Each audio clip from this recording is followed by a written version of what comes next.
이제 교재를 제목은 노아의 경주고요. 4페이지 여러분 보시면은 4페이지 맨 아래쪽에 보시면 제가 이렇게 썼습니다. 그리스도인의 육체적 노화에 대한 복지는 자녀들, 정부, 사회 그리고 교회가 감당할 수 있습니다. 하지만 영원한 삶에 대한 것은 자신이 책임져야죠. 하나님 앞에서 우리가 반드시 책임을 하나님이 물으십니다. 우리 이 세상을 떠날 때에. 자, 그렇기 때문에 자신이 책임져야 합니다. 이는 자신이 하나님의 자녀로서 어떻게 생을 마감하는가에 달려 있습니다. 나이가 들수록 추해지기 쉬운 인간의 본성을 그리스도 안에서 극복하고 하나님의 자녀답게 사는 것이 무엇보다 나 자신에게 달려 있다. 자, 이 나 자신, 이걸 토대로 해서 저는 이제 이 교재를 쭉 썼어요. 나 자신.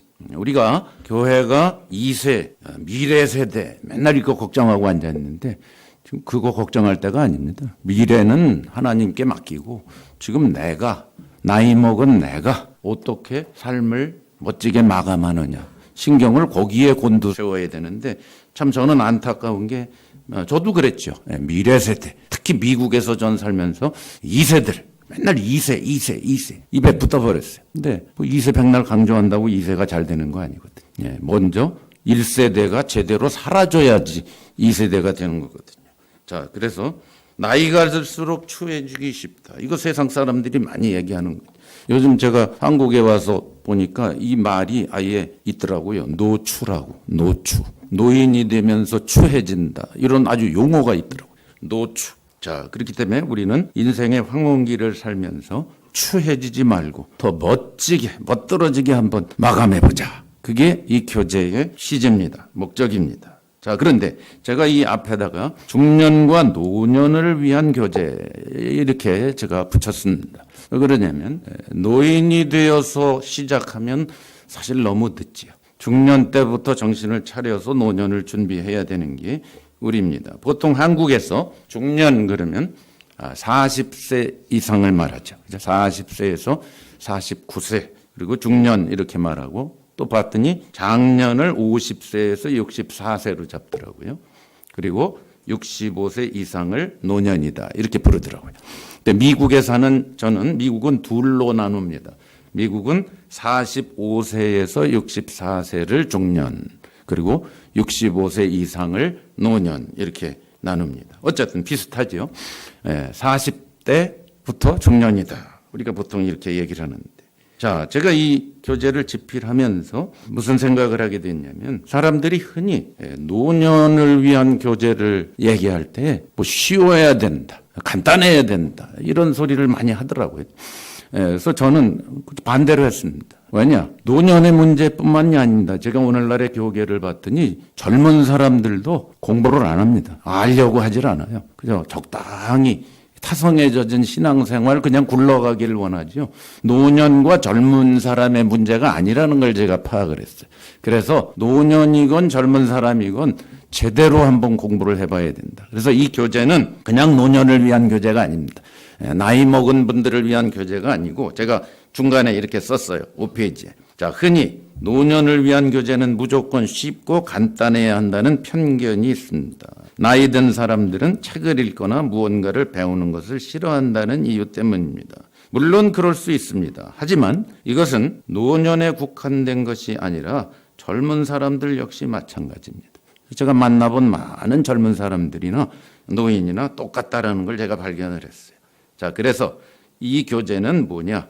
평생 교회를 다녔으니 이 정도면 나도 괜찮은 그리스도인 아닌가라고 생각하며 안주하며 노년에 대접받으며 노인 관광 다니며 경로잔치하며 이런 노인들은 이 교재의 대상이 아닙니다.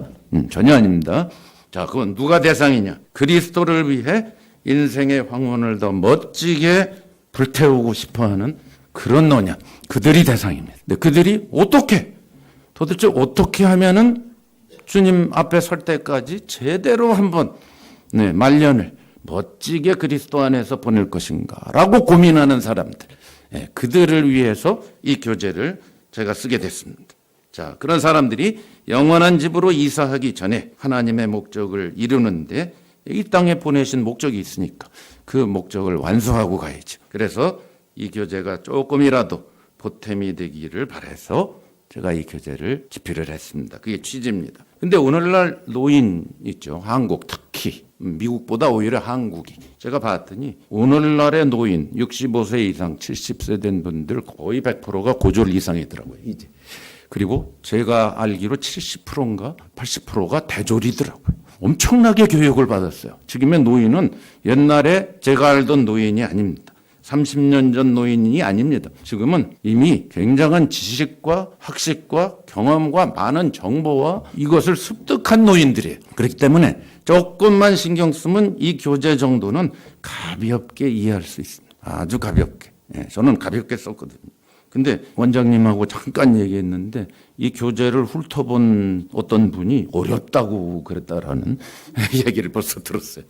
되게 어렵다. 이거 어려운 교재 아닌데 되게 쉬운 교재인데 이 자리에 오신 여러분들은 어렵지 않다고 보시고 이 교재를 한번 같이 저랑 쭉 살펴보면서 여러분 스스로 한번 습득을 하시고 교회에 가셔서 다른 노인들, 중년들과 함께 같이 나눌 수 있기를 바랍니다. 자, 그래서 맨 마지막에 5페이지 마지막에 보시면 그러므로 이 교재를 공부하기 시작하면서 진정으로 하나님의 마음과 의도를 알기 위해 마음을 열고 성경 말씀에 귀를 기울이려는 자세를 취하기를 바랍니다. 자, 이게 가장 중요한 기본 자세다. 나이도 경험도 세상에서 쌓은 모든 계급장도 다 내려놓고 겸손한 마음으로 진리를 대하시기 바랍니다. 이거 꼰대가 되면 안 됩니다. 대접받으려고 하고 가르치려고 하고 그런 꼰대의 자세를 내려놓고 배우려는 자세, 나이, 경험, 계급장 다 내려놓고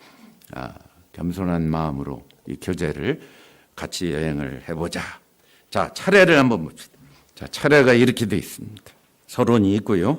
1단원 노인과 하나님의 나라. 2단원 노인은 뭐고 하나님의 나라는 뭔가. 이제 이걸 1단원에서 얘기하고 노아가 됩시다. 3단원 노년의 예수님 짤이. 제가 예수님 짤이라는 말을 만들고 교재를 30년 전에 썼는데 예수님 짤이에 대해서 다시 한번 얘기를 하겠습니다. 자, 4단원 하나님의 나라는 어디에 있는가? 4단원부터 굉장히 중요한 질문을 이제 제가 퍼붓기 시작합니다. 하나님 나라가 죽어서 간다고 생각하는 오늘날의 기독교가 아주 큰 문제가 있거든요. 자, 그렇기 때문에 하나님 나라는 도대체 어디에서 시작하는가? 이거부터 바로 짚고 가야 됩니다. 5단원 하나님의 집을 사모하며 하나님의 집은 또 뭔가? 6단원 한의 수레바퀴를 벗어났어요. 자, 한국 사람에게 가장 치명적으로 신앙생활을 방해하는 요소 한. 대한민국의 한이 저는 이 한이라고 생각을 해요. 한이 많은 나라. 이거를 벗어나기 전에는 예수 안 믿는 거거든요. 한이 해결되지 않은 사람은 예수 안 믿는 거거든요. 자, 이제 그 얘기를 하겠습니다. 자, 7단원에 메가톡급 신비, 에베소 5장에 나오는 신비에 대해서 8단원 텅 빈 보금자리에서 이제 노년이 되면 결국 혼자만 남고 부부만 남고 혼자만 남게 되는 어떻게 살 것인가. 9단원에 이제 곧 떠나는데 먼저 자러 들어가기 전에 우리가 뭘 하고 갈 것인가. 이제 사명에 대해서 좀 더 생각해 보고요. 10단원에 알몸에서 알몸으로, 적신에서 적신으로 가는 거다. 인생은 결국 아무것도 가지고 가지 않는 거기 때문에 어떻게 준비하고 가야 되냐. 마지막에 11단원 황혼을 아름답고 멋지게 어떻게 마감할 거냐. 자, 요 순서대로 쭉 제가 교재를 썼습니다. 자, 요 순서대로 이제 쭉 살펴보려고 합니다. 자, 서론으로 가겠습니다. 8페이지입니다. 잘 아시는 고린도 후서 4장 16절 말씀. 바울이 우리의 속사람은 날로 새로워지다. 겉사람은 늙어가지만. 여러분들도 팔팔할 때가 있었죠. 근데 지금 많이 이제 나이가 드셨죠. 저도 마찬가지입니다. 아까도 얘기했지만 제가 40되면서 세미나를 뛰기 시작했는데 지금 제가 70을 내년에 그래도 감사하게 1년을 줄여줬더라고요. 이제 만 나이로 하기로 했다고 해서 너무나 감사합니다. 좀 만 나이 아니면 저는 2달 있으면 70이 됩니다. 한국에서. 아이고 큰일이죠. 좀 69가 될 거니까 아직 6자를 떼기 전입니다. 자, 그러므로 우리가 낙심하지 아니하노니 우리의 겉사람은 낡아지나 우리의 속사람은 날로 새롭다. 바울의 고백이 우리의 고백이 돼야 됩니다. 겉은 뭐 어쩔 수 없죠. 머리도 빠지고 늙어가지만 속은 날이 갈수록 새로워지는. 이게 가능한가? 예. 바울의 고백이 가능합니다. 이 세상과는 차원이 다른 삶을 우리가 살 수 있습니다. 땅에 살지만 세상과 거꾸로 가는 삶을 우리는 얼마든지 살 수 있어요. 이론이 아니고 실천이 가능하다. 경험이 가능하다. 시공을 초월하는 하나님의 차원을 여기서 살 수 있다. 그게 복음의 시작이고 끝이거든요.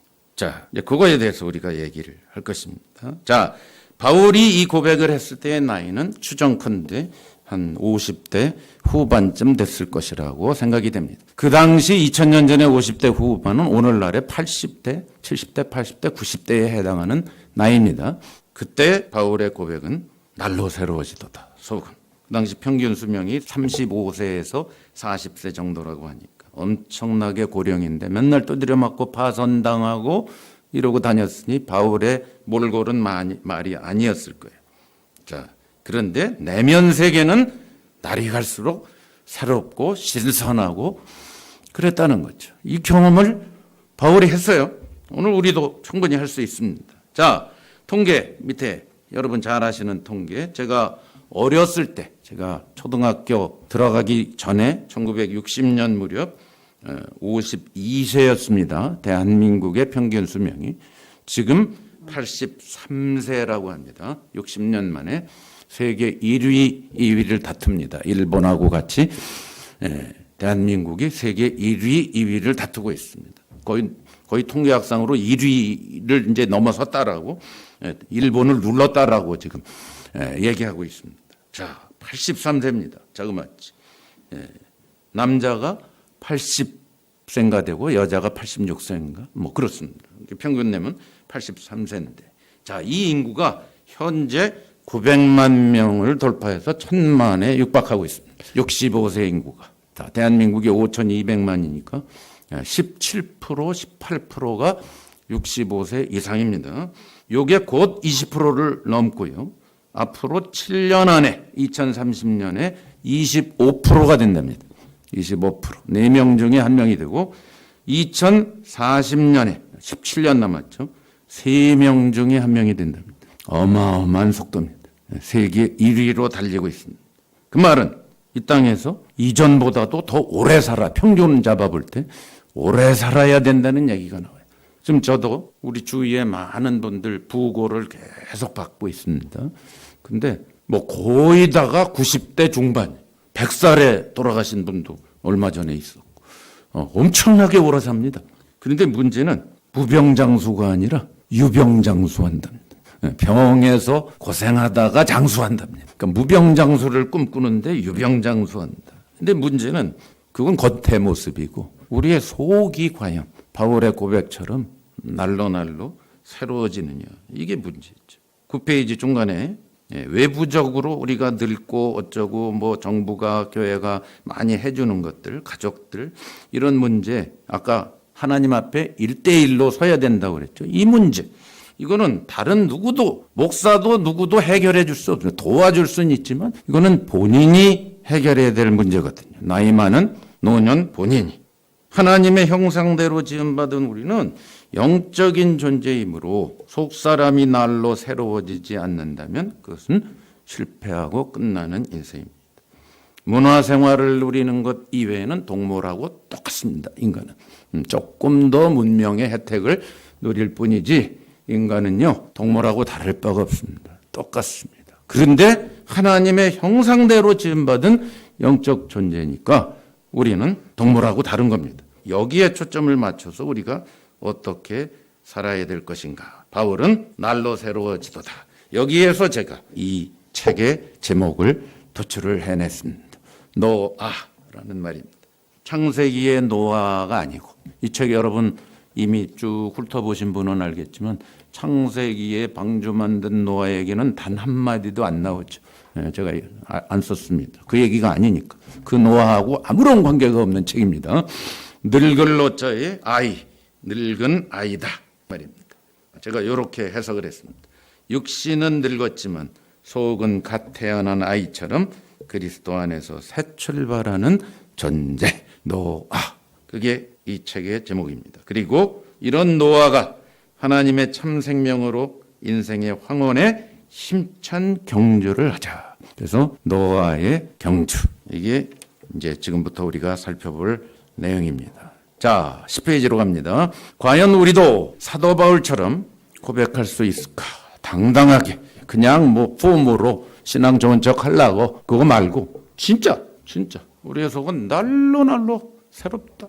이게 체험이 되고 고백뿐만 아니라 이게 24시간 365일 체험으로 살아가는 이게 이 교제의 목적입니다. 예스 할 수 있어야 됩니다. 이 질문에 대해서. 자, 바울이 이런 고백을 할 수 있었던 원동력이 무엇인가? 이걸 알면 우리도 그렇게 살 수 있죠. 그죠? 예, 바울의 원동력이 나의 원동력이 되면 되죠. 아무런 환경과 사람과 문제와 아무런 상관없이 따로 노는 겁니다. 겉에선 폭풍우가 불어도 속은 따로 노는 시공을 초월한 주님과 함께 사는 새로운 세상. 이거에 대해서 이 공부를 하려고 하는 겁니다.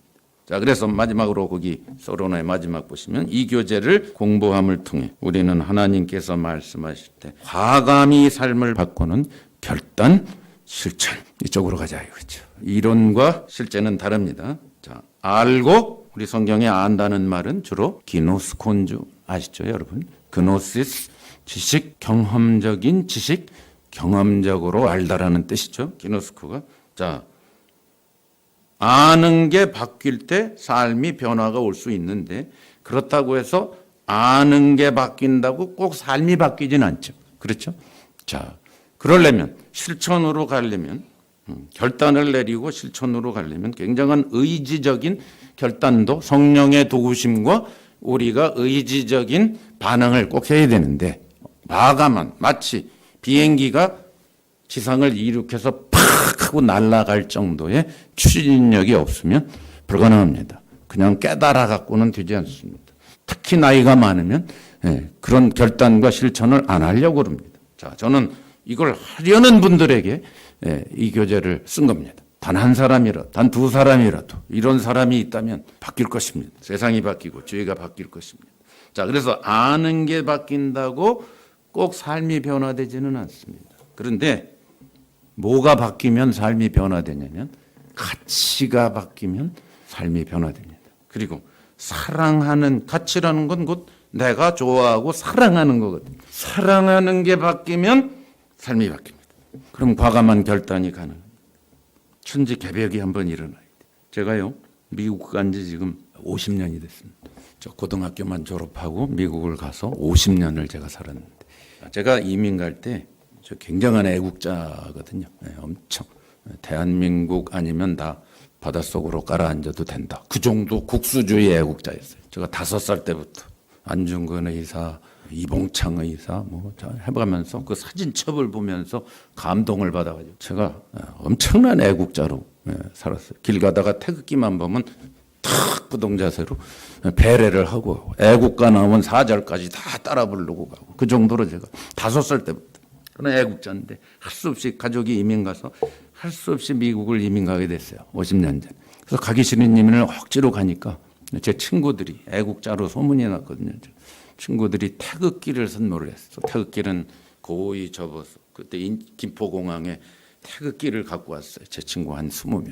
그래서 태극기는 고이 접어서 안주머니에 탁 넣고 또 제가 갖고 간 게 뭐냐. 흰 고무신을 사가지고 그걸 또 탁 가방에 넣고 갔어요. 왜? 한국의 어를 잊으면 안 되니까. 그래서 그때는 이제 미국 직항이 아니라 일본 하네다 공항을 거쳐서 미국을 가는데 하네다 공항에서 내려서 2시간을 이제 비행기를 기다리는데 그때는 이제 외놈들이죠. 외놈들이 사는 일본 땅에 발을 디딜래니까 미식거려. 뭐 토할라 그래 진짜. 내가 일본 놈들의 땅에 내가 왜 내렸냐. 그런데 딱 생각이 났어요. 친구들이 준 태극기가. 그래서 태극기를 꺼내서 제가 그 수백 명, 수천 명이 있는 그 기다리고 있는 승객들 앞에서 제가 태극기를 막 흔들었어요. 이거 미친 사람이죠. 근데 제가 이제 아버지, 어머니, 형, 누나들 5에서 8 식구가 이제 이민을 가는데 제가 막 태극기를 휘두르니까 우리 형하고 누나들이 와서 미친놈 막 그래서 막 두드려 패가지고 제가 이제 그래서 스탑을 했는데 저는 이게 반사적으로 하도 애국자다 보니까 이게 반사신경이 작동하는 거예요. 저 그 정도로 애국자예요. 그래서 이제 미국을 갔죠. 그래서 미국 가서 이제 저 오하이오라는 데서 이제 대학을 다니는데 근데 이제 이 고무신이 있지 않습니까? 그래서 미국 대학 캠퍼스에서 심심하면 고무신을 신고 다녔어요. 한국의 어를 거기 있는 한국 대학생이 한 100명 되는데 약간 좀 가내로 기인으로 제가 근데 그것도 또 아껴야 되잖아요. 고무신이 잘 달아요. 세먼트 바다에서. 그래서 일주일에 한두 번만 딱 신고 강의실 가고 또 아껴놨다가 또 하고. 자, 근데 제가 이 얘기를 왜 하냐면 제가 그렇게 고이 간직하고 갔던 고무신인데 하루아침에 버리는 사건이 생겼어요. 하루아침에. 과감한 결단이 가치가 바뀌어버렸어요. 애국보다 더 높은 게 나타났어요. 어떤 여인이 나타났어요. 제 앞에. 여자가 나타난 거예요. 그래서 홀라당 그냥 반해버리니까 그래서 데이트를 나갔어요. 그래서 식사를 하고 뭐 영화 구경도 한번 하고 이거 잘 될 것 같다. 이거 뭔가 될 것 같다. 그래가지고 그 다음에 데이트를 신청을 또 했더니 안 나오겠대. 왜 그러냐고. 응? 내가 뭐가 어때서? 그랬더니 소문을 들었대. 고무신을 신고 캠퍼스를 돌아다니는 이 사람은 본 적이 없는데 이제 소문을 들었더니 고무신을 신고 기괴한 행동을 하는 남자다 이런 얘기를 들었다는 거예요. 제가 어떻게 했겠어요? 당장 갖다 버렸지. 무슨 얘기인지 아시죠? 실천은 가치가 바뀌면 그냥 실천이 돼요. 이민 올 때까지 고이 간직하고 이민 온 그 아까운 고무신을 제가 그냥 쓰레기통에다 버려요. 여자를 얻기 위해서. 그 여자가 지금 제 아내인데 여기 어디 있는데 어디 갔죠? 응. 있어요? 손 한번 들어주세요. 저 뒤에 있습니다. 자, 그게 46년 전 일입니다. 46년. 제가 왜 그런 얘기를 하겠어요? 우리가 그리스도를 복음을 이런 식으로 만나면 천지개벽이 일어나요. 가치의 지진이 일어나야 돼. 예수 믿고 구원받고 천국 가고 축복받고 이런 시시한 차원이 아니고 도대체 예수 그리스도 복음 이게 뭔가 가치가 홀가닥 뒤집어지는 혁명이 일어날 수 있다. 자, 저는 그걸 위해서 이 교재를 쓴 겁니다. 자, 이게 제 취지입니다. 자, 그러면 11페이지 시작하면서 생각해 볼 문제 그랬습니다. 고린도 후서 아까도 얘기했지만 자, 당신도 바울처럼 겉사람은 낡아지나 속사람은 날로 새로워진다라고 고백할 수 있습니까? 그 고백의 근거는 무엇일까? 각자가 한번 써볼 수가 있겠죠. 고백할 수 없다면 왜 그런지 한번 이유를 써보시고 3번에 5장 1절의 말씀처럼 당신의 장막집이 이제 겉사람이죠. 장막집이 기력을 다한 후에 이 세상을 떠난다면 바울의 고백처럼 하늘에 있는 영원한 집으로 갈 것이라고 믿습니까? 무엇에 근거해서? 굉장히 중요한 말입니다. 이 답을 제대로 써야 돼요. 무엇에 근거해? 뭐 성경에 있으니까. 그런 대답을 해서는 안 됩니다. 구원의 확신이 있으니까 그런 소리 하면 안 됩니다. 바리새인도 구원의 확신이 있었는데 오늘날 구원의 확신이 있으면 된다. 천만의 만만의 말씀. 예수님 당시에 가장 구원의 확신이 있던 사람들이 바리새인들이었어요. 예수님이 독사의 자식들아 회칠한 믿음을 그랬어요. 그러니까 구원의 확신이 되는 게 아니에요, 여러분. 좋지만 구원의 확신이 좋은 거지만 구원의 확신이 우리를 영원한 집으로 데려다 주는 게 아닙니다. 그분이 하시는 거지 나의 구원의 확신이 데려다 주는 게 아니에요. 자, 그러면 무엇에 근거하는 거예요? 자, 이 답을 여러분이 이 교재가 끝났을 때 100% 하실 수 있어야 됩니다. 무슨 근거로? 살펴보겠습니다. 1단원부터. 노인과 하나님 나라. 요한복음 3장의 니고데모의 이야기를 근거로 1단원 시작을 하겠습니다. 노인이 누구고 하나님 나라는 뭔가? 여러분 니고데모 얘기 잘 아시죠? 니고데모 이야기의 시작은 2장 23절 말씀이에요. 요한복음. 지금부터 800년 전에 900년 전에 어떤 사람이 성경을 자기 마음대로 나눠놨어요. 원래 성경에는 아무것도 없어요. 그냥 성경만 있는 거예요. 근데 심심한 사람이, 저 불란서 사람이 성경을 장으로 나눠놨어. 1장, 2장, 창세기 1장, 2장, 요한복음 1장, 2장. 근데 제대로 나누면 좋은데 지 맘대로 나눠놨어. 그리고 500년 전에 또 어떤 사람이 심심해서 말 타고 가다가 절을 나눠놨어. 이게 800년 됐고 500년밖에 안 됐어요. 이게 뭐 성경이 쓸 때부터 1장 1절, 1장 2절 이런 줄 알고 있어. 오늘날 교인들이. 아닙니다. 장은 800년밖에 안 됐고 절 나눈 건 500년밖에 안 됐어. 자, 그래서 여기 문제가 뭐냐. 요한복음 같은데 자, 2장에서 3장을 나눠놓을 때 어디다 나눠버렸냐면 2장 25절에서 나눠버렸어. 2장 25절까지 딱 스톱하고 3장 1절로 지 맘대로 나눠놨어. 그러니까 니고데모 스토리를 엉뚱하게 잘못 이해하는 사람들이 굉장히 많아졌어. 왜? 새로 시작하니까. 가나의 혼인잔치, 그 다음에 성전에서 예수님 소동 일으킨 거, 그 다음에 니고데모 스토리. 이렇게 따로. 성경을 이런 식으로 이해하게끔 나눠놨어. 성경을 그렇게 보면 안 되거든요. 성경은 성경을 쓴 사람들의 의도, 그리고 그 성경을 쓴 사람들의 의도를 감동을 주신 성령님, 그분의 의도로 가야 되거든요. 그렇죠? 그런데 애석하게 그 의도를 다 죽여버린 게 장 나누고 절 나눈 거예요. 찾을 때는 좋지만 성경을 이해할 때는 방해거리가 돼버렸어요. 이게 뭐 한두 개가 아닙니다. 그러니까 여러분 이걸 제대로 알고 읽어야 됩니다. 요한복음의 니고데모 스토리는 2장 23절에서 시작합니다. 2장 23절. 무슨 얘기였어? 예수님이 6월절에 예수님이 예루살렘에 계셨는데 표적으로 인하여 많은 사람들이 예수를 믿었다는 거예요. 예수님의 기적을 보고 예수를 믿었다는 거예요. 그런데 예수님은 그들을 안 믿었다는 거예요. 니네가 믿은 거 나 안 믿어. 너희들이 믿는 거 거짓말이야. 자기를 그들에게 의탁지 않았다. 그게 똑같은 믿는다라는 동사예요. 그들을 안 믿었어, 예수님. 그리고는 그 표적을 보고 예수님을 믿겠다는 친구 한 놈이 나타났다 이 말이에요. 그게 3장 1절부터 나오는 니고데모예요. 아시겠습니까? 이렇게 전개가 되는 거예요. 그 표적을 보고 예수님 믿겠다는 사람은 예수님이 안 믿는데 그런 사람 하나가 예수님 찾아서 밤에 나타났다. 다짜고짜 예수님이 위로부터 태어나기 전엔 하나님 나라를 볼 수도 없고 들어갈 수도 없다. 그렇게 얘기했다. 이게 이제 요한복음의 이야기입니다. 자, 니고데모 누굽니까? 대단한 사람입니다. 요즘으로 말하면 신앙과 지성과 교양과 권위를 두루 갖춘 엘리트 중에 엘리트고 나이도 꽤 지극한 사람이었을 겁니다. 자타가 공인하는 신앙인에게 위로부터 태어나기 전에는 하나님 나라와 아무런 상관이 없다 라고 얘기하신 얘기입니다. 그랬더니 니고데모가 사람이 늙으면 어떻게 태어날 수 있습니까? 여러분 이 단어 잘 아시죠? 언어 유희한 겁니다. 이 예수님께서 아노덴이라는 그리스 말을 아시죠? 다시라는 뜻이 있고 위로부터라는 뜻이 있으나 두 가지 똑같은 뜻이 있어요. 다시 거듭이라는 뜻이 있고 우리 성경은 거듭이라는 말을 강조하고 있는데 아닙니다. 거듭이라는 말이 있고 위로부터라는 말이 두 가지 뜻이 다 있어요. 그런데 니고데모는 거듭으로 알아들은 거예요. 다시 태어나요. 그래서 엄마 뱃속에 들어갔다가 다시 태어납니다. 예수님은 위로부터 나야 된다. 하나님께로서 나야 된다. 요 얘기를 하신 건데 니고데모는 다시로 알아들었어요. 그러니까 엄마 뱃속에 들어갔다 나올까요? 그렇지만 다시로 알아들어도 조금은 알아들었죠.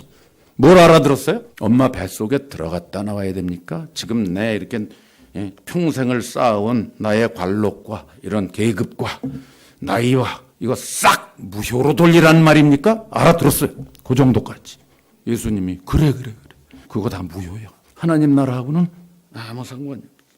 그러면서 하신 말씀이 사람이 물 곧 성령으로 나지 않으면 하나님 나라에 들어갈 수 없느니라. 육으로 난 것은 육이요 영으로 난 것은 영이다 하는 그 유명한 말씀으로 이제 요한복음 3장을 우리는 충분히 뭔 말씀인지 이제 다 이해할 수가 있게 됐어요. 자, 14페이지. 노인이 하나님 나라에 그럼 들어갈 수 있느냐?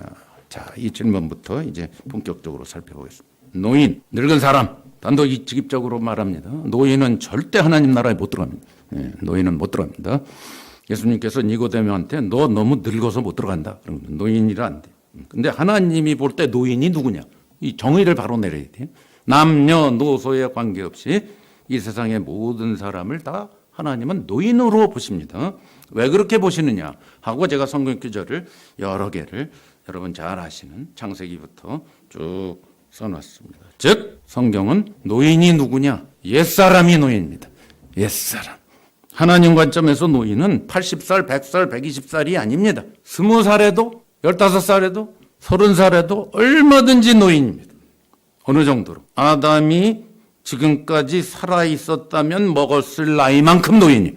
무슨 얘기인지 알죠? 몇 천 년, 몇 만 년, 뭐 아담이 언제인지 모르지만 적어도 몇 천 년, 몇 만 년 전에 살던 그 아담이 지금까지 안 죽고 살아있을 그 나이가 노인이에요. 아담을 따르는 사람은 다 노인. 성경의 정의. 그걸 옛사람 이렇게 얘기합니다. 옛사람, 새사람. 옛사람이냐, 새사람이냐. 성경은 이거 갖고 얘기하는 거예요. 끊임없이. 그러니까 노인, 아담의 라인을 따르는 사람. 그게 노인입니다. 그래서 최초의 사람은 원래 사람이었어요. 사람으로 창조했어요. 근데 하나님을 불순종하고 맘먹으려고 하고 하다가 옛사람으로 전락을 했어요. 그걸 노인 이렇게 부르는 겁니다. 왜? 아담과 똑같은 운명이 되었기 때문에. 자, 이 사람은 새 사람이 되기 전에는 절대로 하나님과 아무런 관계가 없는 사람입니다. 자, 그래서 노인의 길은 뭐냐? 이게 이제 이 세상 사람들이 오늘날 살아가는 라이프 스타일입니다. 선악 지식에 의해서 다 살아갑니다. 선악을 알게 하는 지식나무의 열매를 따먹었습니다.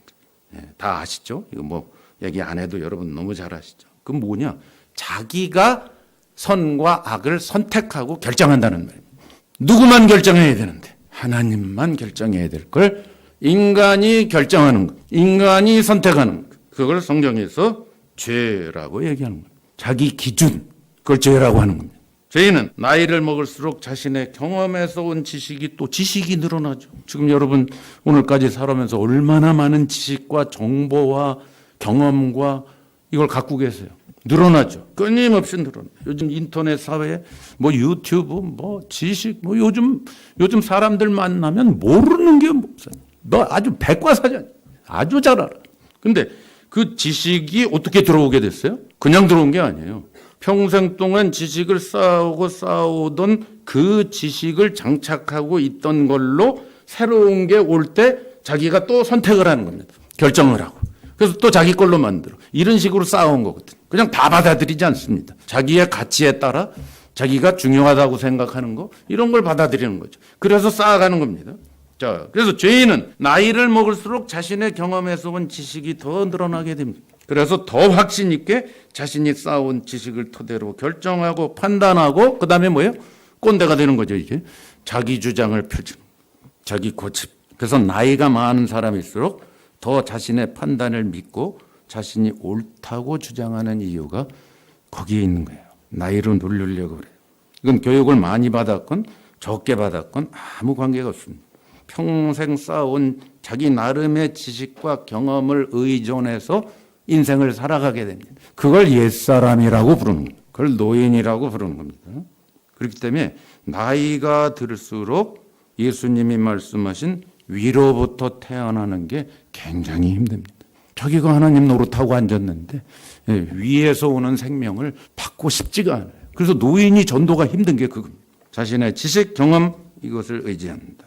새 사람에 속한 생명. 자, 그러면 옛 사람에 속한 늙은 존재 노인이 자신의 지식으로 하나님을 알 수가 없기 때문에 창조자이신 하나님의 형상을 따라 지식에까지 새롭게 새 사람의 지식이에요. 그걸 골로새서가 얘기하는 겁니다. 새 사람이 된 지식, 재창조가 이루어져야 된다. 옛 창조는 끝내고 새 창조가 이루어지기 전엔 안 된다. 더하기 해서는 절대 안 됩니다. 리셋을 해야 돼요. 그럼 컴퓨터 리셋하죠.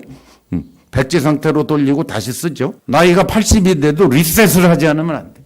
더하기 위에다 겹쳐 써봐야 낙서밖에 안 보입니다. 리셋을 해야 돼. 재창조. 이게 예수님께서 거듭나라 다시 태어나라라고 하신 말씀입니다. 그래서 골로새서에 하나님이 새롭게 창조하신 즉 생명을 받아야 돼.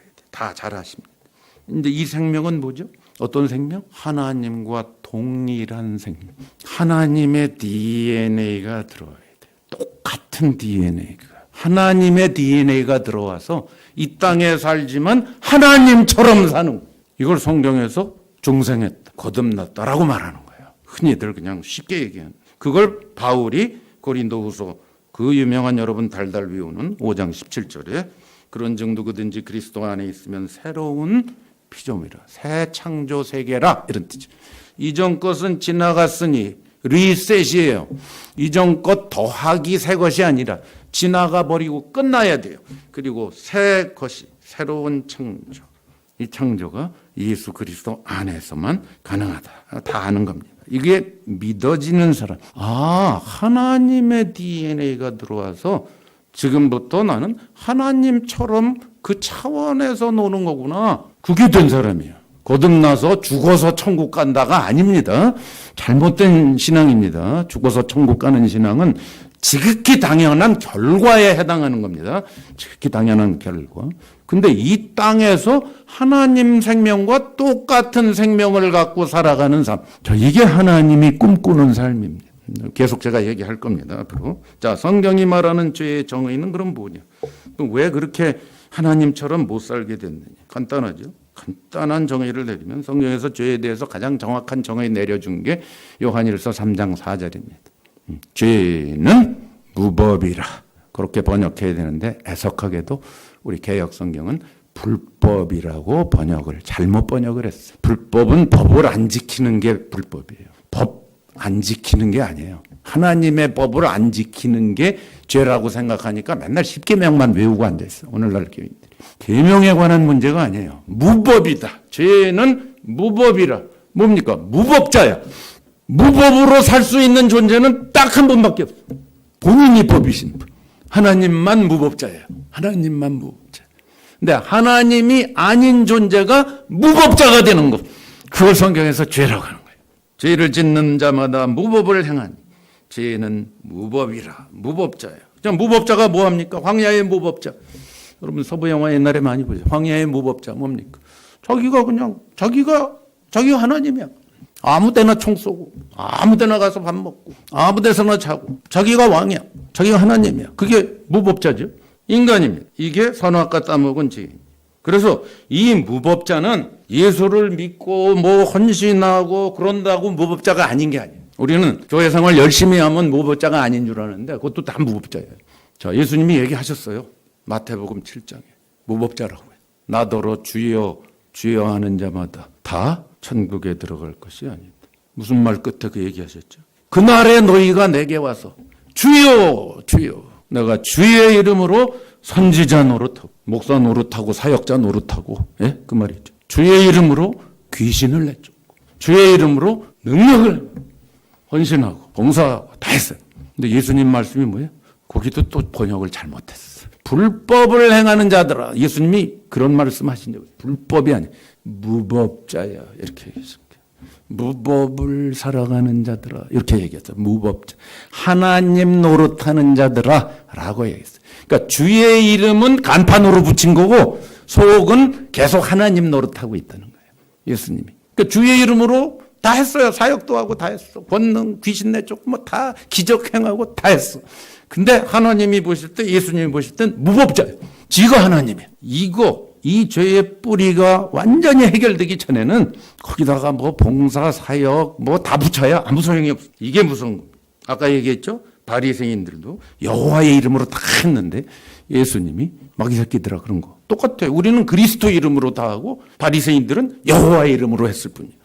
어디로 가야 되느냐? 17페이지 아래 보세요. 지금까지 살아온 삶을 되돌아볼 때 당신은 혹시 하나님 대신 주인 행세를 하며 무법자로 살아오지는 않았습니까? 나이와 경험을 들이대고 젊은 사람 앞에서 하나님 노릇을 한 적은 없습니까? 그것이 무법자요 죄인의 삶임을 인정할 때 비로소 자기를 비워서 이 땅에 오신 예수님처럼 자기를 비워내기 전에는 무법자로밖에 못 살아요. 죄를 알지도 못한 이를 죄로 삼으신 의미를 알게 되고 감사와 감격이 넘쳐나며 진짜 회개가 벌어집니다. 자, 18페이지. 이런 경험이 당신에게 있다면 당신도 바울처럼 겉사람은 낡아지나 우리의 속사람은 날로 새로워지도다. 이 고백이 줄줄이 나올 수 있습니다. 이론적인 고백이 아니에요. 자, 하나님의 관점에서 더는 노인이 아니고 노아이기 때문입니다. 그래서 그 사람은 니고데모한테 예수님이 얘기한 그게 실제로 펼쳐지는 겁니다. 지금 오늘 여기서 하나님 나라를 볼 수 있고 하나님 나라에 들어가 있고, 그게 요한복음 3장에 니고데모한테 하신 말씀입니다. 앞으로 얘기가 아닙니다. 니고데모야, 네가 위로부터 태어나면 지금 하나님 나라가 보이고 하나님 나라에 들어와서 살게 된다. 이게 복음이에요. 죽은 다음에 천국 아니에요. 자, 이걸 우리가 이제 분명히 해야 되는데 연습 문제로 가겠습니다. 먼저 성경을 토대로 하나님 나라의 정의를, 이게 정의가 오늘날 교인들 물어보면 99%는 하나님 나라 정의를 말 못합니다. 이게 문제예요. 오늘날 개신교인들의 99%는 하나님 나라가 뭡니까? 대답 못해. 엉뚱한 대답을 해요. 저기 간다. 자꾸 저기 장소로 알고 있어. 저기 어디 간지 알고 있어. 하나님 나라 정의는 간단해요. 하나님이 통치하는 왕국, 그런 뜻이야. 사실 나라라는 번역도 합당치 않아요. 나라가 아니에요. 지금 나라는 민주주의 국가, 공화국, 이게 나라죠. 예수님이 하나님 나라 하실 때는 킹덤 오브 갓이에요. 하나님의 왕국이야. 왕은 옛날에 500년 동안 조선시대에 이씨조선, 이씨의 나라예요. 이씨의 나라. 주인이 있어. 지금 우리는 민주주의 사회에 살죠. 지금 나라는 온 국민이 주인인 나라예요. 그렇죠? 그렇죠? 대리자를 뽑을 정도밖에 안 돼요. 근데 옛날에 왕국 시대 때는 나라가 전부 왕 거예요. 자, 그 시대 때 예수님이 하나님의 왕국 이렇게 말씀하신 거예요. 그러니까 하나님의 것이에요. 그 나라. 그러니까 하나님 나라의 정의는 시간과 장소와 아무런 상관이 없는 거예요. 뭡니까? 하나님이 왕으로 통치하는 차원. 그게 하나님의 나라예요. 요거에 대해서 정확히 알아야 돼요. 니고데모한테 그 얘기를 하신 거예요. 자, 그런데 2번 문제 보세요. 또한 본문에 기록된 하나님 나라가 예수님께서 죽은 다음에 가게 될 어떤 곳을 지칭하신 것인지, 아니면 이 땅에서부터 보고 들어가고 경험할 수 있는 하나님 나라를 지칭하신 것인지를 특히 요한복음을 니고데모 얘기에서 벌써 나오니까 근거로 설명해 보세요. 여러분 아시죠? 하나님 나라라는 말을 니고데모에게 2번 사용하셨습니다. 3장 3절, 네가 위로부터 태어나기 전에는 하나님 나라를 볼 수 없다. 그죠? 5절에 사람이 곧 성령으로 나지 않으면 하나님 나라에 들어갈 수 없다. 딱 2번 나옵니다. 요한복음에 하나님 나라라는 말이 딱 2번 나옵니다. 그리고 3장 이후에 21장까지 하나님 나라라는 말이 단 한 번도 안 나옵니다. 근데 공관복음에 보면, 마태, 마가, 누가에 보면 하나님 나라, 천국이라는 말이 도배를 했어요. 처음부터 끝까지. 근데 이상하게 요한복음은 니고데모와의 대화에서만 단 2마디 하더니 예수님이 한 번도 하나님 나라 얘기를 안 하신 걸로 돼 있어. 이상하죠. 그 이유가 분명히 이제 성립이 돼야 되는데, 왜? 하나님 나라 왕국을 잘못 이해하고 있는 사람들이 독자들이었기 때문에. 오늘날도 똑같아요. 오늘날도 2가지로 하나님 나라를 엉뚱하게 알고 있어요. 오늘날 교인들, 이 세상 사람들. 죽어서 가는 나라, 아니면 이 세상의 정치, 경제, 사회를 바꿔서 이 세상을 바꿔놓는 그런 나라. 2가지 착각이 있어요.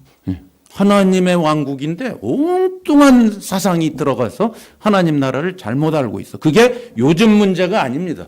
AD 90년경 요한복음이 쓰일 당시도 그렇게 생각했어야 돼. 죽어서 가는 나라, 아니면 경천 통제할 일이 벌어져서 이 세상에서 보좌에 예수님이 딱 앉아갖고 다스리는 유토피아, 이걸 꿈꾸고 있는 사람들이 절대 다수였어요. 그때 복음서를 쓰고 있는 요한이 하나님의 나라, 천국, 하나님의 나라 그러면 다 둘 중에 하나로 알아들을 거 아니에요. 그죠? 그러니까 요한은 일부러 그 말을 다 빼버렸어요. 그리고 다른 말로 대체를 해버렸어요. 아시죠, 여러분?